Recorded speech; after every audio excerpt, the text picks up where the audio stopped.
mwebwe mukurikiye neza Media TV, twizere ko mumeze neza cyane mu byo muri gukora byose. Twihuta cyane rero tuje kubageza amakuru atugezeho kano kanya yuko hari indege ya FARDC yongeye kugwa cyangwa se nyine yongeye kuraswa mu burasirazuba bwa Repubulika Demokarasi ya Kongo muri Kivu y'Amajyepfo. Izi ndege zimaze kuhashira kuko ejo bundi hari yaguye muri Tanganyika iyobejwe n'ikoranabuhanga rya M23, hari yongeye kugwa iturutse Kindu nubwo bavuga ko yafuturutse Chopo nayo iyobejwe n'ikoranabuhanga rya M23. Ni indi ya FARDC ya kuri inshuro ya gatatu nabwo niko biri kuvugwa, aho bita hari hafi n'umusozi wa Ruhinamavi ari kubera imirwano ikomeye cyane. Hanyuma tuzaza kubigarukaho turebere hamwe ndetse n'amakuru agezweho ku mirwano, turebe ngo byifashe bite kugeza ubu ngubu. Rero abasirikare b'u Burundi FARDC, Wazalendo, FDL bari kuyibangira ingata cyane, bari kwiruka kibuno mpamaguru bava Ruhinamavi nyuma yuko M23 tayari yamaze gucakira uyu musozi. Ni umusozi rero ukomeye cyane FARDC ari kurwana umuhenerezo ngo ufate kugira ngo yerekeze Minembwe, bityo ibashe kugenzura ibice byo muri Kivu y'Amajyepfo neza cyane, ndetse na za gahunda zo kugira ngo bategure uko batera u Rwanda muri iyo coalition, kubera ko ngo Minembwe niho hababera heza. Hari amakuru yo menshi cyane nza kukugezaho mubwire uko bimeze. Ubundi Minembwe centre maze iminsi navugwa yuko yafashwe n'igisirikare cya FARDC, ibyayo bimeze bite kugeza uyu munsi wa none? FARDC herereye hehe? M23 herereye hehe? Ndetse kugeza ubu muri Minembwe centre ari kuvugwaho ibyaho byifashe bite? Ubwo ngubwo ndaza no kukubwira ko makuru avugwa muri politiki na diplomasi. Ejo bundi Tshisekedi muzi ko yagize gutya ajya mu gikombe cy'isi rwose, avugira amagambo akomeye cyane, yanumvikanyemo n'amagambo twakita ibitutsi, kuko yavuze yuko ngo igihugu cya Repubulika Demokarasi ya Kongo ngo cyahoze kiyobowe neza, kiyobowe ngo na Perezida Desire Kabila, niko yashatse kuvuga, ngo ariko ngo yaje kwicwa ngo n'abanzi ba Kongo ngo bashyiraho imbwa yabo, ashaka kuvuga Joseph Kabila. Ayo magambo yafashwe nk'ibitutsi ndetse rwose abantu banayamaganira kure cyane. Nibwo yanatangazaga yuko ngo agiye gufata umujyi wa Goma n'ibindi bice byose M23 agiye ifata, ngo ku buryo ubwigenge bazabwizihiza ibyo bice byaramaze kugenzurwa cyangwa se byaramaze gufatwa. Kugeza ubu rero benshi baribaza bati se azahira Bunagana ageze Minembwe afata ibice byose, bizashoboka bite? Azakorwa operation imeze ite? Mu gihe kugeza uyu munsi nta gice na kimwe barongera kwisubiza mu byo M23 yabambuye, usibye aho M23 yavuye ku bushake bwayo bigenyeranye na politiki na diplomasi, nko muri Uvira, nko muri Walikare n'ahandi hatandukanye yagiye irekura, ndetse n'ubwo Colonel Nanga akaba yaratangaje ko bagomba kuhasubira uko byagenda kose. Rero nyuma y'amagambo ya Tshisekedi yanavuze yuko ngo u Rwanda ng'abanyarwanda ari abarozi, kuko yaravuze ngo yarazi yuko abanyarwanda baba ngabarozi ba mu Rwanda gusanga ariko bamaze kwambuka ngo binjirira igihugu cya Repubulika Demokarasi ya Kongo. Ayo magambo yose yatangaje ubwo ikipe y'igihugu ya Repubulika Demokarasi ya Kongo umupira w'amaguru yahoraga n'iya Portugal nyuma y'uwo mukino mu byishimo bidasanzwe wahise azanamo ibya politiki. Rero ubu ngubu Nanga yatangaje ko ayo magambo yagize icyo yavugaho, ndetse avuga n'icyo M23 bagiye gukora byihutirwa, ndetse n'u Rwanda nyine rwayagarutseho. Yorande Macron n'umuvugizi wa guverinoma y'u Rwanda nawe bivuzeho. Ayo magambo rero ya Tshisekedi bose bagiye bayavugaho agaragaza nk'ayagashoza ntambara. Ubwo turaza rero kugaruka ku byatangajwe, ariko reka duhere ku mirongo y'urugamba. Mbabwire yuko rwose urugamba rwo rwabaye urugamba cyangwa se rwahinanye, niko navuga. Ubu ngubu imirwano ikomeye cyane iri kubera ahantu bita nubwo iri kubera Gakenge, ariko iri kubera aho bita ku Irundu. Ni igice kinini cyane kirimo ndetse na za Irundu nyinshi n'ibindi bice bitandukanye. Icyo gice rero kiri kurwaza umutwe cyane cyane igisirikare cya Repubulika Demokarasi ya Kongo FARDC, kugira ngo babe bagira gute, babe bakisubiza, babe bagifata, bityo babone kwerekeza muri centre ya Minembwe. Bamaze iminsi avuga ko bafashe, ariko bikaba byaragaragaye yuko ari ibinyoma bihimbano ntaho bihuriye n'ukuri. Aho rero Irundu niho hantu bari kurwanira cyane, ku musozi bitwa Ruhinamavi rwose urugamba rwahinanye, byabaye bibi cyane. Ariko kugeza muri amasandi kubabwira iyi nkuru turi kuvugana, nuko aha Ruhinamavi ari kugenzurwa bidasubirwaho na M23 ndetse n'igisirikare cyatwirwaneho. Bahirukanye nabi cyane abasirikare b'u Burundi, binavuga ko rwose hanafashwe matekwa umujenerali n'umajoro w'u Burundi. Kugeza ubu nkiri gushakisha izina rye kugira ngo nze kukubwira uwo ari we makuru yanjye ataha. Hanyuma abo ngabo bakaba banambuwe ibirwanisho byinshi byasigaye mu maboko twirwaneho na M23. Bari kwiruka rero kibuno amaguru cyangwa se bayabangira ingata bava ahangaha ku musozi wa Ruhinamavi. Ubundi uyu musozi wari umaze iminsi ufatwa na M23 ari ku nijoro ku manywa ntiwirwemo bakayikuramo bigendanye n'ibitero bya drone bya FARDC, ariko ubu hashize amasaha kuva mu ijoro ry'ejo hari kugenzurwa n'abarwanyi ba M23 nk'uko byamaze kugira gute gutangazwa. Ubu rero imirwano ikomeye cyane nanone iri kuvugwa ahantu bita Gakenke nawe ari imirwano pe, hari imirwano y'akasamutwe kuko FARDC ntabwo iri kuva ku izima. M23 yayirukana ariko ikongera ikagaba ibindi bitero byongeye kongera gufata aho M23 yagize gute yabavanye. Nuko nguko rero ibintu bimeze kugeza ubu rero cyane ubundi ibice bibarwaje umutwe nakubwira by'ingenzi ni umusozi witwa Ruhinamavi, naho bita kwa Murondanyi, naho bita kwa Murura na kuri Mukoko. Ibyo bice kubera ko ni ibice biri strategique mu buryo bw'imirwanire no kuvuga ngo hari imisozi ku buryo uyigiyeho cyangwa se wamaze kuyifata waba witegeye neza cyane Minembwe kuba wayirasamo ni ibintu byoroshye cyane. Rero niyo mpamvu FARDC iri kurwana hasi hejuru cyo kimwe n'abasirikare b'u Burundi FDLR kugira ngo barebe ko bakinjira muri iyo santere ya Minembwe. Bamaze iminsi batangaza ko bayifasha ariko byamaze kugaragara yuko rwose ibi ngibi ari ibinyoma, kuko nyine ntibyakumvikana yuko waba udafite icyo gice, waba udafite Ruhinamavi, udafite Irundu, udafite Mikenke, udafite Gakenke, ngo umbwire ko nyine waba wageze Minembwe gute. Ntabwo byumvikana cyetse wasimbutse kandi ntabwo byashoboka. Bisaba ko FARDC banza gufata ibyo bice Gakenke, Mikenke, igafata za Rugezi kugira ngo inabone n'inzira yo kujya kwambuka umugezi witwa Rwiko kugira ngo yerekeze Minembwe santere. Mu gihe cyose ibyo bice bitarafatwa ubundi nta nubwo Minembwe yabageze gute, ntabwo Minembwe yaba yafashwe, ntabwo byashoboka habe na gato.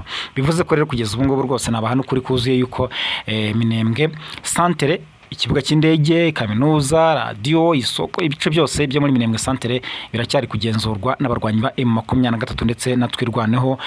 Nubwo kugeza ubu FARDC iri kurwana ihundura isatira bira bice, ibigaragaza yuko n'ubundi ntambara iza gukomera cyane kuko M23 nayo ntabwo yakemera kugira gute kurekura aho hantu, kandi FARDC yabinagamije kwakoresha kugira ngo ikomeze kugaba ibitero ku baturage b'abanyamurenge. Nacyo M23 twirwanaho bakomeza kugenda bavuga bati mu gihe cyose ibitero bigabwa ku baturage b'abanyamurenge ntabwo na rimwe tuzigera duhagarika kwirwanaho ndetse no kurengera abo baturage.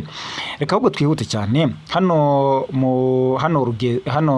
kuri uyu musozi wa Ruhinamavi. Ejo FARDC yagize gutya yohereza drone zayo, nkwibutsa ko ubu ngubu ziri guturuka cyane ahantu bita Karemi, niho rwose ari gukoreshwa nk'ikibuga cy'indege kubera ko cyane ibindi bibuga by'indege byinshi ntabwo bifite. Niyo mpamvu ari gushakisha na Minembwe kugira ngo arebe ko na kiriya kibuga cy'indege cya Minembwe cyangwa se aerodrome ya Minembwe nayo babasha kuyikoresha, kuko nyine nk'ikibuga cy'indege cya Kavumu ntibagifite, ikibuga cy'indege cya Goma ntibagifite, ikibuga cy'indege cya Kisangani ubundi Bangoka M23 yaraharashe bikomeye cyane. Kugeza ubwo ngo bari kugira ngo barebe ko basanasana indege zongera kuhagurukira cyangwa se zongera kuhagwa, rero bari gukoresha ahitwa Karemi. Ejo nibwo bohereje indege ya drone bayohereza hano kugira ngo ije gutera M23 natwirwaneho, kubera ko n'icyo cyanyuma bifashishaga M23 iyo yahafataga ku mirwano yo hasi bayigabagaho ibitero bya drone bikarangira nayo ivuye kuri uyu musozi, dore ko nta mashyamba uriho nyine biroroshye cyane kuba umuntu yahava mu gihe wabumugabye ibitero bya drone. M23 rero yize neza cyane ikoranabuhanga ry'ikirere, maze ejo bahagurukije iyo drone kugira ngo ihagere iyo ndege irayobywa maze iragenda irasa mu basirikare ba FARDC kuko bahatikiriye cyane. Amakuru avuga ko rwose ahangaha Irundu haguye abasirikare b'abarundi benshi, haguye Wazalendo, haguye FARDC, abahibu bose ko bakabaye Le Blanc ndetse na abahibu basanzwe bose bahasize umutwe barashwe n'indege cyangwa se mu gitero cya drone bwabyo byarangiye bikoze mu nda bitewe n'ikoranabuhanga rya M23. Nicyo cyafashije M23 kugira ngo ibe yafata hariya kuri uyu musozi wa Ruhinamavi. Hanyuma rero kugeza ubu muri aya masaha turi kuvugana imirwano ikomeye cyane n'ubu ntirarangira. Se nanakubwira amatoke ngo bapfuye naba cyangwa se ibirwanisho ibiki byose kubera ko irakomeje ahantu bita Gakenke, niho urugamba wundi rukomereye cyane, niho ibintu bitoroshye na gatoya. Mu gihe kandi nubwo bimeze bityo M23 ku rundi ruhande iri gusatira umujyi wa Uvira ahitwa Mitama, igeze mu birometero bitarenze 15 yerekeza Uvira, bigashimangira biri gutangazwa byatangajwe mu minsi ishize na Colonel Nanga, umuhuzabikorwa wa AFC/M23, avuga ko mu gihe cyose ubutegetsi bwa Kisekedi buri kwinangira ku nzira y'ibiganiro ndetse n'amasezerano y'amahoro, nta kabuza M23 izakomeza kurwana kugeza ubwo ifashe ibice bitandukanye ndetse n'ibyo bari bararekuye kugira ngo iyo nzira y'amahoro iboneke nabyo bakaba babisubiramo. Rero ubu ngo twavuga ko batangira urwo rugendo kuko rwose umujyi wa Uvira bari kurebesha amaso nk'hariya isa n'isaha bakandagiramo aho mitamba. Abarundi wazarendo FDL bayabangiye ingata bari kwiruka badakoza hasi birenge batinya bahunga amasasu ya M23. Reka tuhita tunajya n'ubundi kubyatangajwe na Colonel Nanga no umuyobozi w'ihuriro nyine ya Alliance ya Fleuve Congo cyangwa se AFC M23 yatangaje ko kwihangana kw'iri huriro kutazahoraho mu gihe ibice bagenzura byiganjemo civil bikomeza kugabwaho ibitero n'ingabo za leta bafatanyije n'abarundi n'abandi bambari babo. Yatangaje rero ibi ngibi, yatangaje ubutumwa mu kiganiro n'abanyamakuru, ni ikiganiro cyabereye i Goma nyuma ya Felix Antoine Tshisekedi atangarije muri Leta Zunze Amerika ko vuba ingabo za leta zisubiza umujyi wa Bukavu na Goma nk'uko nabikubwiye ntangira aya makuru yuko bitangarije mu gikombe cy'isi rwose, aho nabonye banamuhaye urwamenyo ngari kuvanga amasaka n'amasakaramentu cyangwa se politike n'imyidagaduro na siporo. We avugaga ko rero ngo bagiye gufata ibice byafashwe na M23 kandi ko bazahera kuri Goma na Bukavu. Rero aha Perezida Tshisekedi yatanze ubutumwa anavuga ko ngo igihugu cye cyinjiriwe ngo n'abarozi, ubwo avuga ko ngo yarazi ko abarozi baba mu Rwanda ariko ngo bamaze kwinjira Repubulika Demokarasi ya Kongo. Arongera avuga ko ngo bagomba kurwana kugira ngo ibyabaye ngo byuko ubutegetsi bwa Kabila ngo bwishwe ngo n'abanzi ba Kongo ndetse ngo bagashyiraho ngimbwa, aho yashaka gutuka Kabila. Ibintu byanatangaje abantu benshi cyane bavuga ati umukuru w'igihugu amagambo nk'aya ngaya yakura he? Rero Nanga yuririye kuri aya magambo yavuze ko rwose batazigira bakomeza kwihangana. Yabwiye abanyamakuru ko Tshisekedi yatangarije intambara i Houston muri Leta Zunze Amerika mu gihe gahunda iz'ubuhuza zikomeje, kandi AFC M23 na leta ya Kongo bari bagiranye ibiganiro amasezerano yo guhagarika imirwano bifashijwemo na Qatar ndetse na Leta Zunze Amerika. Murabizi ko n'ejo bundi habaye ibiganiro byabereje mu Busuwisi, i Montreal mu Busuwisi, kubera ko muri Qatar hatari umutekano ugendanye n'intambara ya Iran na Amerika. Bituma rero mu by'ukuri ibiganiro bijyanwa hano mu Busuwisi baraganira rwose bemeranya ko abagahengero katigeze kubahirizwa ndetse no kuba bahagarika imirwano kugira ngo mu by'ukuri amahoro ategerejwe abe yagerwaho. Rero ubutegetsi bwa Tshisekedi dukomeza kugaba ibitero. Nanga yatangaje ko rero abahuza n'umuryango mpuzamahanga bazi ko umutekano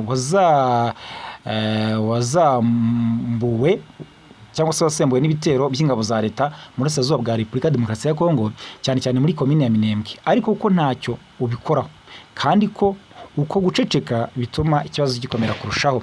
Rero Nanga yatangaje ko mu gihe ingabo za Kongo ziri kwenyegeza intambara, leta ikomeje kwirengagiza ibyemejwe mu biganiro by'amahoro biri kwera birimo kurekura imfungwa, nyamara ihuriro ryo ryararekuye nyinshi, nubwo nabonye Kinshasa yo yazanze vuga ngo nabagambanyi, ngo bari kohereza ngo nabatasi, ibintu nk'ibyo ngibyo. M23 tukavuga ati se basi mwebwe nimuduhe abacu. Tshisekedi avunira ibiti mu matwi cyangwa se yanga kubyumva. Ibyo rero ibyo Nanga yavuze ko byose uko byakabaye bikomeza kwangwa na leta, ahubwo bakakomeza kwenyegeza intambara bitazihanganirwa, bazakomeza kurwana ahubwo bagafata n'ibice. Ejo bundi nabwo yari yatangaje ko bagiye kwagura ibice bafashe bakagera i Beni, kandi ko bazajya bahagera bazajya bashyiraho ubuyobozi, ndetse naho bamwe bashingira bavuga bati rwose Repubulika ya Kivu isa n'isaha yashingwa ukurikije ibikorwa M23 iri gukora. Yashyizeho banke, yashyizeho abayobozi kuva ku rwego rwo hejuru ba guverineri kugeza ku rwego rwo hasi ba nyumba 10, kwa defense, polisi, abasirikare bagenda binjira buri munsi ku munsi ku mupaka w'u Rwanda kuri Petite Barriere, bari kuzuza ibiro bya migration. Urumva ibikorwa nyine birakomeje bigaragaza ko M23 kugenda yiyubaka buhoro buhoro.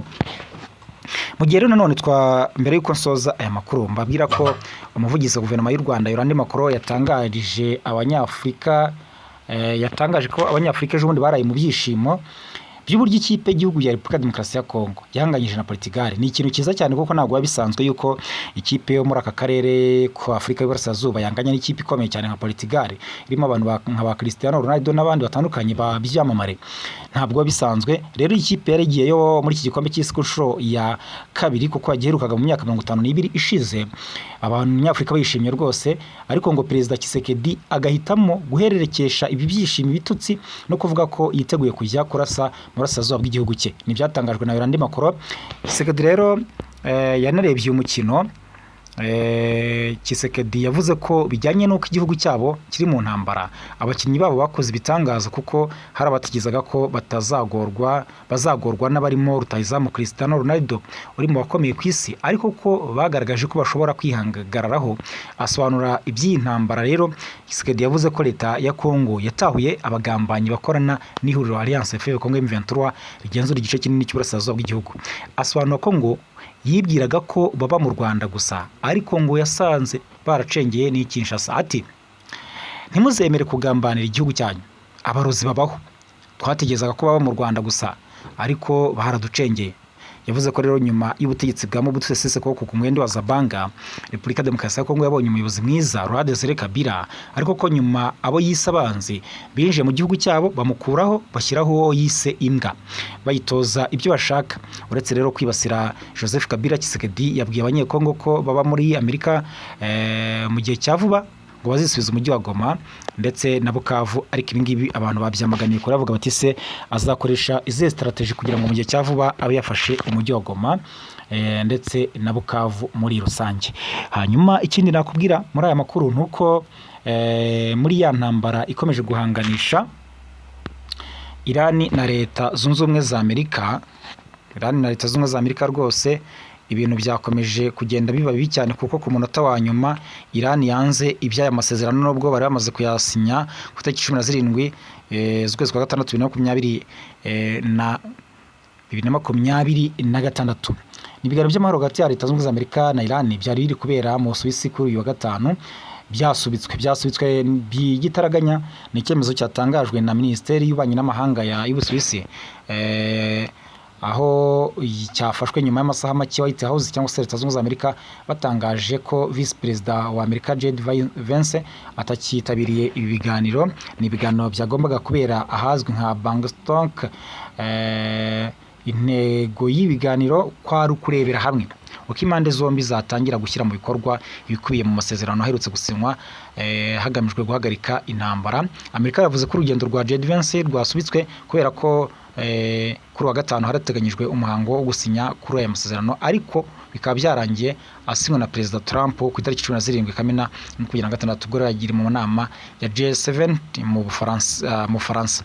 Ariko amakuru yandi akavuga ko Iran nayo yavuze ko ibintu biganiro itari bubikomeze, kubera ko nyine ubundi hagombaga gusinywa aya masezerano, yanasinywe ku itariki 17 z'ukwezi kwa gatandatu, ariko nyuma yo gusinywa hagakomeza iminsi 60 gukomeza kuganira kugira ngo ibyemeranyijwe barebe ko byashyirwa mu bikorwa.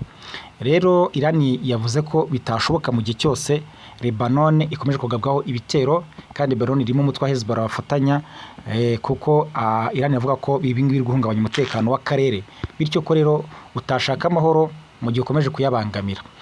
Reka mbashimire cyane, mukomeze kugira ibihe byiza, Imana ibarinde cyane. Hanyuma rwose mukore subscribe, mukande like, mukande share, amakuru yacu akomeze kubageraho neza cyane.